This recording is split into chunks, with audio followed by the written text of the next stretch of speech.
Ticket લઈ લો, ticket લઈ લો, ticket લઈ લો, પૈસા આપો અને ટિકિટ ખરીદી લો. હું કોઈ ટ્રેન, પ્લેન કે પછી કોઈ રાઇડની ટિકિટની વાત નથી કરી રહી. ચૂંટણી આવે એટલે ટિકિટની પણ આવી રીતના લાણીને વહેંચણી થતી હોય છે. એક કથિત ઓડિયો ક્લિપ આમ આદમી પાર્ટીના એક નેતાની વાયરલ થઈ છે, જેમાં એ ટિકિટ માટે પૈસા માંગતા સંભળાઈ રહ્યા છે અને એ પૈસા માંગતા એવું કહી રહ્યા છે કે તમે હફતા સિસ્ટમમાં પણ પૈસા આપી શકો છો. ઓડિયો ક્લિપ કથિત રીતના ઝાલોદની છે. ઝાલોદના પ્રભારી અનિલ ગરાસિયા એમાં બોલી રહ્યા છે અને એ બોલતા બોલતા એવું કહી રહ્યા છે કે તમે આટલા પૈસા આપી દો અને તમે ટિકિટ લઈ લો. આ માત્ર આમ આદમી પાર્ટીની સ્થિતિ નથી. આ ઓડિયોની પુષ્ટિ અમે નથી કરી રહ્યા, પણ આ સ્થિતિ દર વખતે ચૂંટણી આવે એટલે થાય જ છે. એટલે ટિકિટ લેવા માટે પડાપડી થાય છે. અમુક વાર ટિકિટ વહેંચવામાં આવે છે અને એના પૈસા પણ લેવામાં આવે છે. એટલે જો તમે કામ કરો છો તો તમને ચૂંટણી લડવા મળશે એવું છે જ નહીં. તમારી પાસે પૈસા છે તો તમને ચૂંટણી લડવા મળશે. ભારતીય જનતા પાર્ટી, કોંગ્રેસ, આમ આદમી પાર્ટી બહુ જ બધી જગ્યાએ આવું જ થતું હોય છે.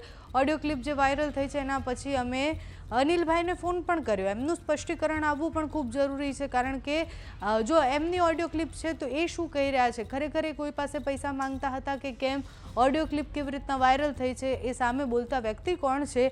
અનિલભાઈનો ફોન સ્વિચ ઓફ આવ્યો છે, એ ફોન નથી ઉપાડી રહ્યા, એટલે એમની સાઈડ ઓફ સ્ટોરી નથી ખબર. પણ અત્યારે તો ઓડિયો ક્લિપે ચારેય બાજુ ચર્ચા ફેલાઈ દીધી છે કે આમ આદમી પાર્ટીમાં તમારે ચૂંટણી લડવી હોય તો તમારી પાસે પૈસા હોવા જોઈએ. એ કથિત ઓડિયો ક્લિપમાં અનિલભાઈ સામેવાળા વ્યક્તિને જેને ટિકિટ જોઈએ છે અને શું કહી રહ્યા છે, શું ડીલ થઈ રહી છે તે સાંભળો.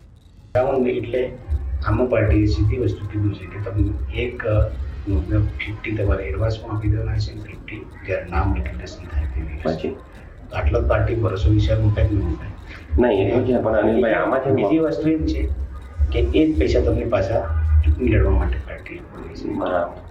એટલે એમાં કંઈ નહીં, પણ આ પછી છેલ્લે ટિકિટનું કન્ફર્મ થઈ જશે અમારા ગામમાં એ હમણાં એના માટે વહેતારી હું લઉં છું.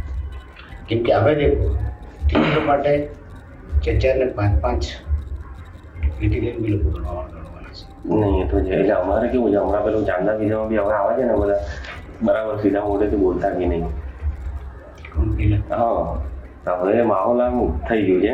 પછી એમાં પછી ટિકિટ નહીં મળે એવું હોય એ દેખો એક બીજી વસ્તુ કન્ડિશન હું જવાબદાર વ્યક્તિ છું. હું તમારા કાલ ઉઠીને કોઈ તમારી જોડે કંઈ નાનું મોટું પણ મારે જતું નથી રહેવાનું.